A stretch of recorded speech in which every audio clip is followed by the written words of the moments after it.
Welcome to TechElipart channel, and in today's video I'm going to show you how to protect an Excel file on Microsoft Excel.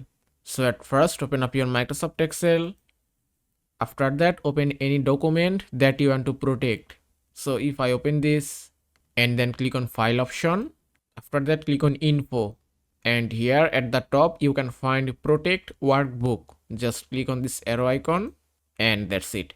Now here you can find some options which help you to protect your file. So here you can see encrypt with password. That means you can set a password to protect your file. Then you have to enter a password to open your file. Also here you can see protect current sheet.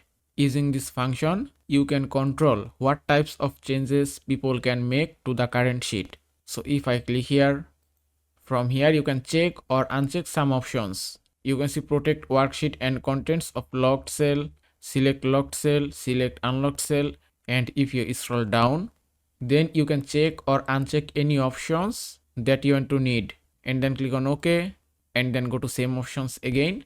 Just click on file and then go to info and then click on protect workbook.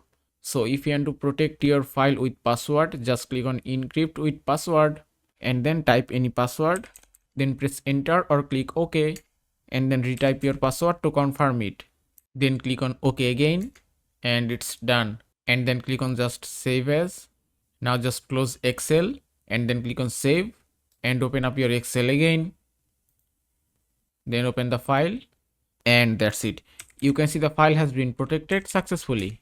And that is how you can protect file on Microsoft Excel. I hope this video was helpful. If it was, please give it a thumbs up and don't forget to subscribe.